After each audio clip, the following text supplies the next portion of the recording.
My parents sat in my house and said, "We know we abandoned you at 10, but that's ancient history," then demanded to move in. So I replied it never was, and you'd better leave before I stop being polite. I'm 30M, and I've spent most of my life trying to come to terms with being the child my parents didn't want. When I was 10 years old, my parents shipped me off to my grandfather's farm after my twin sisters were born.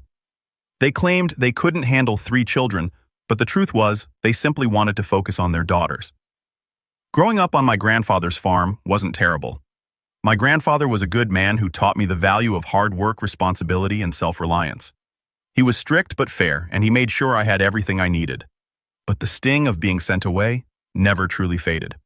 During the early years, my parents would visit occasionally, bringing my sisters along for brief awkward meetings where I felt more like a distant relative than their son.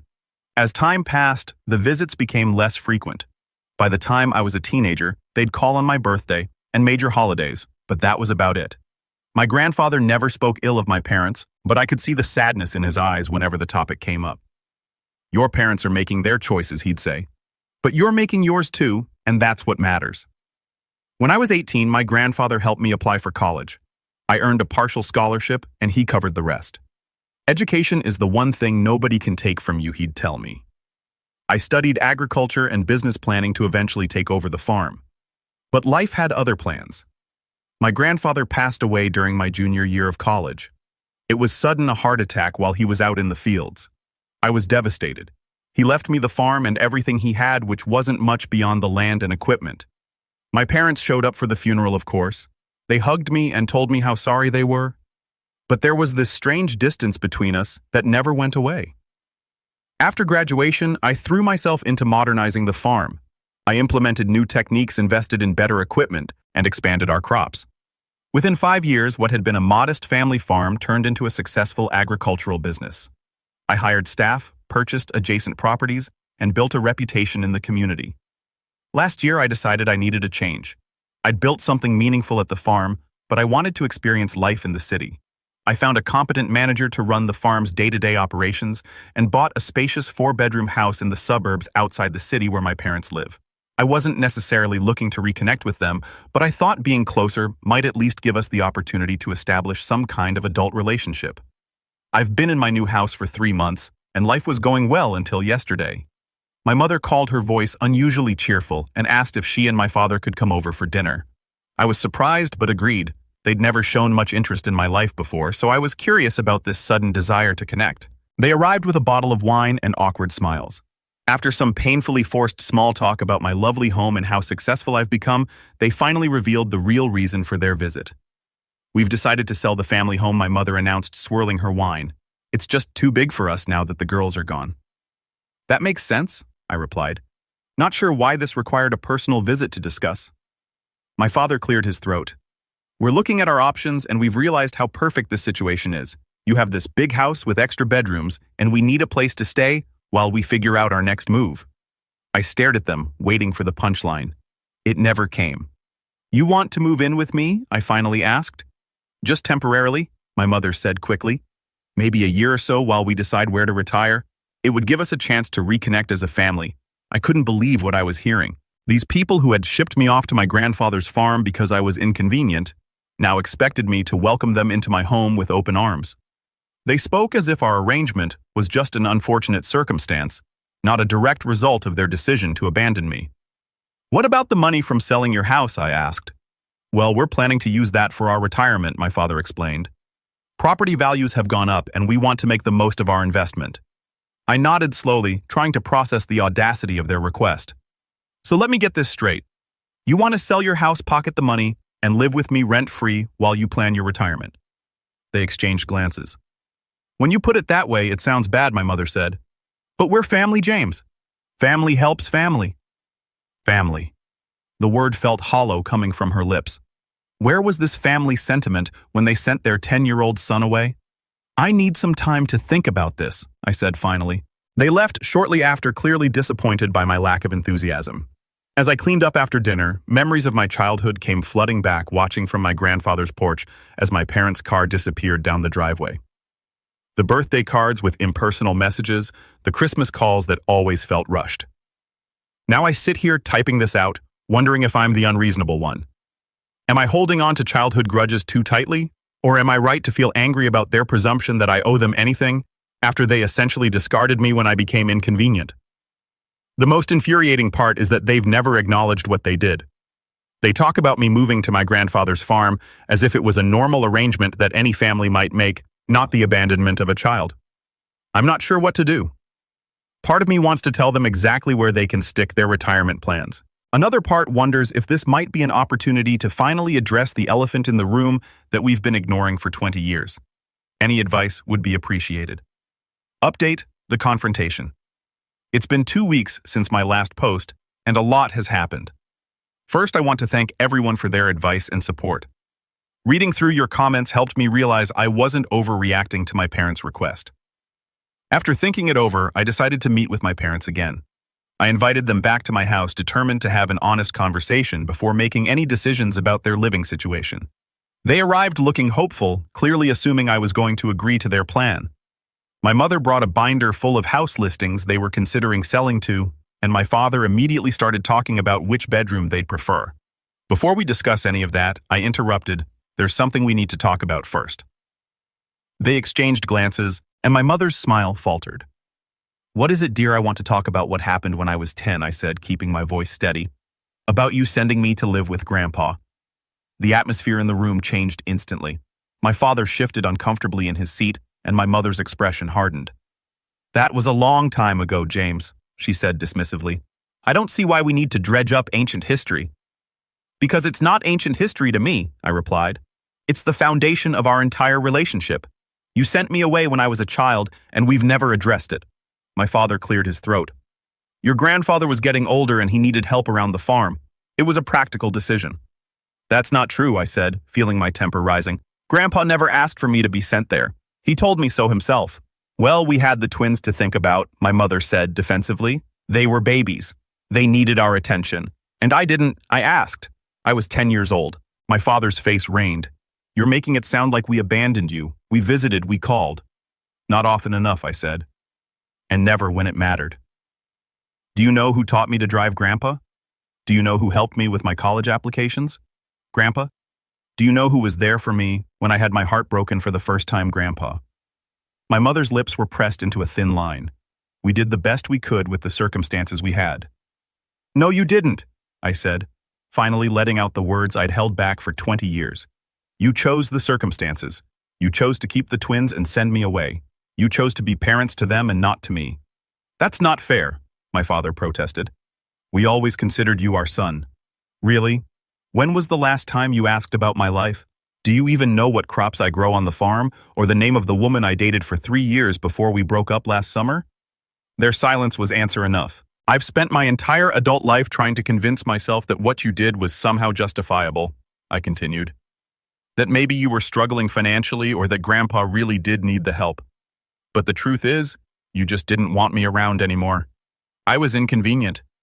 My mother's eyes filled with tears, but they weren't the tears of remorse. They were the tears of someone who'd been caught and didn't like being confronted with the reality of their actions. If that's how you feel, perhaps we should look at other options for our living situation, she said coldly. I think that would be best. I agreed. Because the truth is, I don't want you living here. Not because I'm trying to get revenge, or because I'm still angry about the past, although I am, but because we don't have the kind of relationship where living together would make any sense. My father stood up abruptly. I think we're done here. Come on, Diana. As they headed for the door, I felt a strange sense of relief wash over me. For the first time, I'd said what I really felt instead of swallowing my hurt to keep the peace. For what it's worth, I called after them. I would have been open to helping you find an affordable place to live, or even lending you money if you needed it, but not without acknowledging what happened between us. My father paused at the door but didn't turn around. My mother grabbed his arm and pulled him outside. The door closed behind them with a finality that felt like the end of a chapter. I expected to feel worse after they left, guilty perhaps, or sad about the further deterioration of our already strained relationship. Instead, I felt lighter, as if a weight I'd been carrying for 20 years had finally been lifted from my shoulders. That night, I received a text from my sister Emily. Mom and Dad seemed upset when they got home. Did something happen? I stared at the message, unsure how to respond. My relationship with my sisters has always been complicated. They were too young to remember me living at home, and by the time they were old enough to understand, the narrative had already been established. Their older brother lived on a farm with their grandfather. It was normal, natural, nothing to question. I typed out a brief response. We had a disagreement about some potential living arrangements. Nothing for you to worry about, Emily replied almost immediately. Want to grab coffee this weekend? Just you and me. That was unexpected. Emily and I have had a cordial but distant relationship over the years. We see each other at holidays when I attend and occasionally text on birthdays, but we've never spent time one-on-one. Sure, I responded, curious about what she wanted to discuss. Later that evening, my phone rang. It was my other sister, Sophie. Unlike Emily, who at least makes an effort to maintain contact, Sophie and I barely speak. What did you say to Mom and Dad? She demanded without preamble. Hello to you too, Sophie, I said. They're really upset. Mom's been crying all evening. I sighed. It was a private conversation between me and our parents. If they want to tell you about it, that's up to them. It's about them moving in with you, isn't it? Why can't you just help them out? It's not like you don't have the space. There's a lot more to it than that, Sophie. Things you don't know about. What's that supposed to mean? I hesitated, not wanting to drag my sisters into this. Despite everything, I didn't want to tarnish their relationship with our parents. Ask Mom and Dad about what happened when I was 10. Ask them why I went to live with Grandpa. There was silence on the other end. Then what are you talking about? You went to live with Grandpa because you wanted to. Because you loved the farm. I closed my eyes, not surprised that this was the story they'd been told. That's not what happened, Sophie. But like I said, ask them. I ended the call feeling emotionally drained, but strangely at peace. For the first time in my adult life, I'd stood up for myself against my parents. I'd spoken my truth. Whether they acknowledged it or not, I knew what had happened, and I wasn't going to pretend anymore. Tomorrow, I'm meeting Emily for coffee. I'm not sure what to expect, but I'm going with an open mind. My sisters aren't responsible for what our parents did, and maybe it's time I made more of an effort to build a relationship with them, independent of our parents. I'll update again after I talk to Emily. Update 2: family intervention. The past week has been a whirlwind. My coffee with Emily led to revelations I never expected, and the aftermath has been both painful and healing in ways I couldn't have anticipated. When I arrived at the cafe, Emily was already there, sitting at a corner table with 2 cups of coffee. She smiled nervously as I approached, and I could tell immediately that this wasn't just a casual catch-up. I ordered for you, she said. Black 1 sugar, right? I was surprised she remembered how I take my coffee. Thanks. We exchanged pleasantries for a few minutes, talking about her job as a kindergarten teacher and my farm. There was an underlying tension, though, and finally Emily took a deep breath and got to the point. Sophie told me about your conversation. She said about what you said regarding why you went to live with Grandpa. I nodded, waiting for her to continue. James, I don't understand. Mom and Dad always told us you wanted to go live on the farm, that you begged them to let you stay with Grandpa because you loved it there so much. That's not what happened, I said quietly. Emily's eyes searched mine. Then what did happen? I hesitated, not wanting to burden her with this, but also tired of carrying the truth alone. They sent me away, Emily. After you and Sophie were born, they decided they couldn't handle 3 kids, so they packed my bags and drove me to Grandpa's farm. Her face paled. No, that can't be right. They wouldn't do that. I was 10 years old, I continued. I remember crying as they drove away. Grandpa told me it was just temporary, that they needed some time to adjust to having the twins, but weeks turned into months and months into years. Emily's eyes filled with tears. But they visited. They brought us to see you rarely, I said. And the visits became less frequent as time went on. By the time I was in high school, I was lucky if I saw them once or twice a year. She shook her head, clearly struggling to reconcile what I was saying with the parents she knew. Why didn't you ever say anything? What was there to say? By the time you and Sophie were old enough to understand, the arrangement was firmly established. And honestly, I didn't want to put that burden on you. It wasn't your fault. Emily was quiet for a long moment. Then she pulled out her phone. I need to talk to Sophie about this. 20 minutes later, Sophie arrived at the cafe, her face a storm of emotions. She sat down without greeting me, looking directly at Emily. Did he tell you the same story he told me? Emily nodded, her expression somber. Sophie turned to me, her eyes narrowed. I don't believe you. Why would you make up something like this? I'm not making anything up, Sophie, I said calmly. I'm telling you what happened.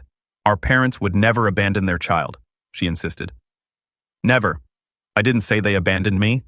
I clarified, though. That's exactly what it had felt like. They sent me to live with Grandpa.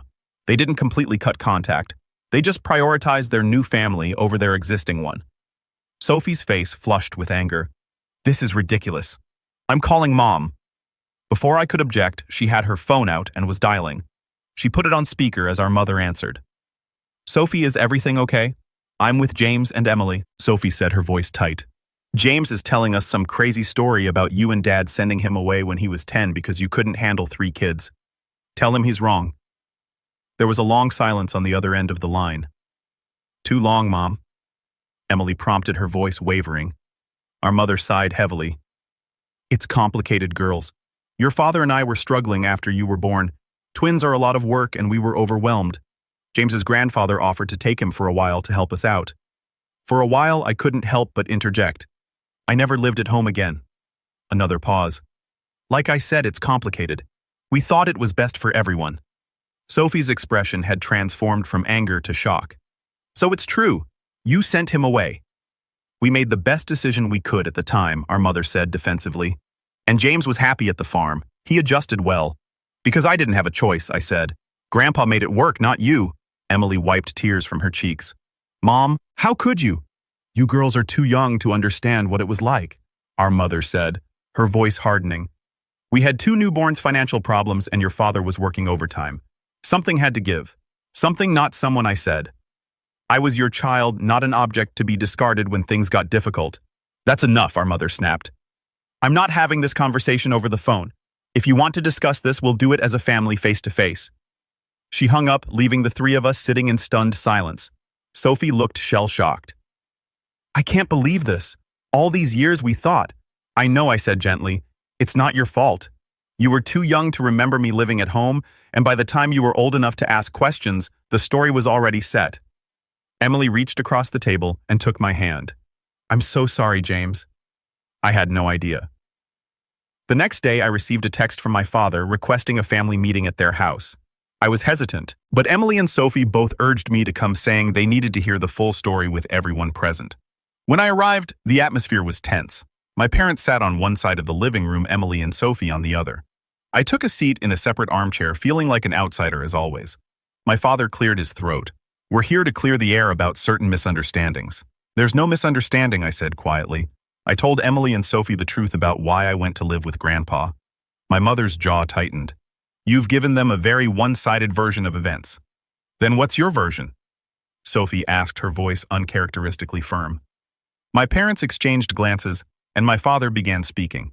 He talked about how difficult it had been after the twins were born, how they were struggling financially, how my grandfather had suggested I come stay with him.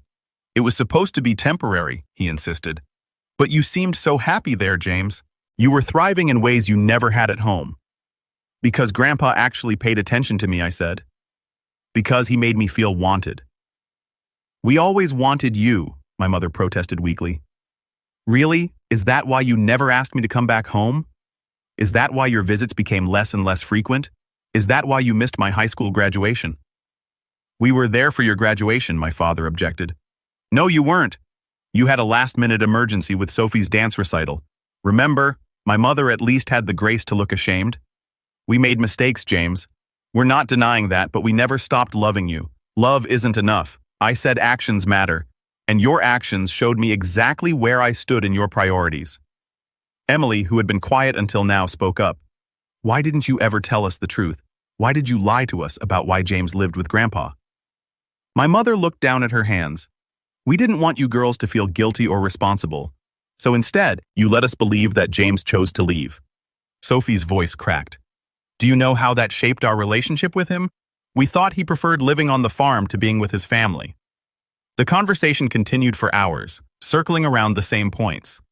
My parents alternated between defending their decision and offering half-hearted apologies. Emily and Sophie asked questions, trying to understand how their childhood memories fit into this new reality. I mostly listened, having said what I needed to say. Eventually, my father brought up the original issue about our living situation. No, I cut him off. That's not happening. Not now. Maybe not ever. He nodded, looking resigned. I understand. As I was leaving, Emily and Sophie walked me to my car. I still can't believe it, Sophie said, shaking her head. All these years I thought you didn't want to be around us. It was never about you, I assured her. I wish I had gotten to know you both better growing up. Maybe it's not too late, Emily suggested tentatively. For us, I mean to be real siblings. For the first time in years, I felt a flicker of hope about my family. Not for my relationship with my parents. I'm not sure that can ever be fully repaired, but for the possibility of building something meaningful with my sisters. I'd like that, I said. As I drove home, I felt a mixture of emotions. Anger at my parents, sorrow for the childhood I lost, but also a strange sense of relief. The truth was finally out in the open, acknowledged by everyone. It wouldn't change the past, but maybe it could shape a different future. I'll update again after I've had some time to process everything. Final update: building new connections. It's been 6 months since my last update, and I wanted to share how things have evolved.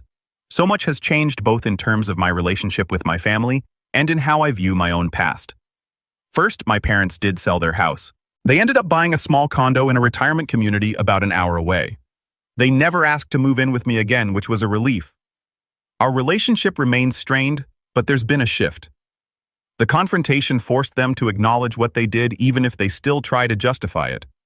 I've decided that I don't need their full acceptance of responsibility to move forward with my life. I see them occasionally, usually in the presence of my sisters, and our interactions are civil, if not warm. The most significant change has been in my relationship with Emily and Sophie. After learning the truth about my childhood, they both made concerted efforts to connect with me in ways they never had before. Emily started by asking to see the farm. I was surprised, but agreed to show her around. She spent a weekend with me walking the fields, meeting the staff, and looking through old photo albums my grandfather had kept. She was particularly moved by a series of pictures from my high school graduation. Photos that showed Grandpa standing proudly next to me in my cap and gown, our parents notably absent. I never realized how much we missed, she said, tracing the edge of the photo. All the important moments in your life. Grandpa was there, I told her. He never missed anything. She looked up at me, her eyes filled with tears. I wish I had known him better. And I wish I had known you. That weekend was a turning point for us. Emily and I discovered we share many of the same interests, a love of classic literature, a passion for gardening, and a dry sense of humor that often catches people off guard. We started a tradition of weekly phone calls and monthly visits, alternating between her coming to the farm and me visiting her in the city. Sophie took longer to come around. The revelation about our parents hit her particularly hard, as she had always been closest to them. For a while, she directed her anger at me as if by telling the truth I had somehow created the problem. But gradually, she began to see things differently. About 2 months after the confrontation, she called me out of the blue. "Can I ask you something personal?" she said without preamble. "Sure," I replied, curious. "Did you hate us when we were kids? I mean, did you hate Emily and me because they kept us and sent you away?" The question caught me off guard. "No, Sophie. I never hated you. You were babies. You had no part in their decision. But after when we were growing up and you saw how differently they treated us." I took a moment to consider my answer. There were times I was jealous. I admitted times I wondered why they could love you both so easily when they didn't seem to have enough love for me. But I never hated you for it. If anything, I felt disconnected from you, like you were family in name only. She was quiet for a long time. "I want to change that," she finally said. "I want to be your sister, not just someone you're related to." Since then, Sophie has made an effort to include me in her life. She introduced me to her fiancé, invited me to her gallery showing she's an artist, and started sending me random texts throughout the week. Funny memes, updates about her day, questions about the farm. Small things, but they've started to build a bridge between us. Last month, something unexpected happened. I decided to go through some of my grandfather's old papers, partly out of nostalgia and partly to make sure all the farm's legal documents were in order. Tucked among old tax returns and property deeds, I found a series of letters my grandfather had written to my parents over the years. The letters were never sent. They were drafts, each one dated and carefully preserved. They spanned the entire time I lived with him, from when I was 10 until his death, when I was in college. In them, my grandfather repeatedly asked my parents to reconsider their decision to bring me home to be the parents I deserved. "James asks about you constantly," he wrote in one early letter. "He sleeps with his bag packed for the first 3 months, certain you would come for him any day. In another, he's made the honor roll again. I wish you had been there to see his face when he showed me his report card. He looked for your car every day that week, hoping you'd come to celebrate with him. And later, as I entered high school, he doesn't ask about coming home anymore. I think he's accepted that this farm is his home now. But sometimes, I catch him staring down the driveway, and I know he's still waiting for you. Reading these letters was like reopening an old wound. I could feel the pain of that abandoned child all over again. The confusion, the constant hope that somehow someday my parents would want me back. But there was something healing about it too. My grandfather had seen me. He had recognized my pain even when he couldn't fix it. He had been my advocate even if his advocacy fell on deaf ears. I decided to share the letters with Emily and Sophie. They came to the farm one weekend, and we sat on the porch, the same porch where I had watched my parents drive away all those years ago, and read through my grandfather's words together. Sophie cried openly, her head in her hands. Emily sat very still, her face pale, occasionally reaching out to touch my arm, as if to reassure herself that I was really there. "I don't understand how they could do this," Sophie said, finally, her voice. "I don't either," I admitted. "I'm not sure I ever will." Emily picked up one of the letters, her fingers tracing our grandfather's handwriting. "He loved you so much." "Yes," I agreed. "He did." "We love you too," Sophie said suddenly, fiercely. "I know it's not the same. I know it doesn't make up for anything, but we do." I looked at my sisters, really looked at them. Emily with her thoughtful eyes and quiet strength, Sophie with her artistic passion and newfound determination. For the first time, I didn't see them as extensions of our parents, or as the children who had replaced me. I saw them as individuals, as people who had been caught in the same dysfunctional family system that had hurt me, albeit in very different ways. I know I told them. And I love you both. Last week, we had our first ever siblings-only vacation. We rented a cabin by a lake and spent 4 days fishing, hiking, and getting to know each other as adults. We talked about our childhoods, mine on the farm, theirs in the suburbs. We shared stories about our grandfather, filling in gaps for each other. We laughed. We argued. We drank too much wine one night and ended up stargazing on the dock until dawn. It wasn't perfect. There were awkward moments, times when the weight of our shared past created a tension that was hard to break through. But there were also moments of genuine connection, of shared understanding, of hope for a future where we're truly family, not just people bound by blood and complicated history. As for my parents, I've decided to maintain boundaries while not completely cutting them out of my life. They've started to realize that their actions have consequences, that relationships require nurturing, that love is shown through actions, not just words. Whether they can truly understand the depth of what they did, I don't know. But I'm no longer waiting for their approval or acceptance. I've built a good life for myself, and now I'm building real relationships with my sisters. The farm is thriving.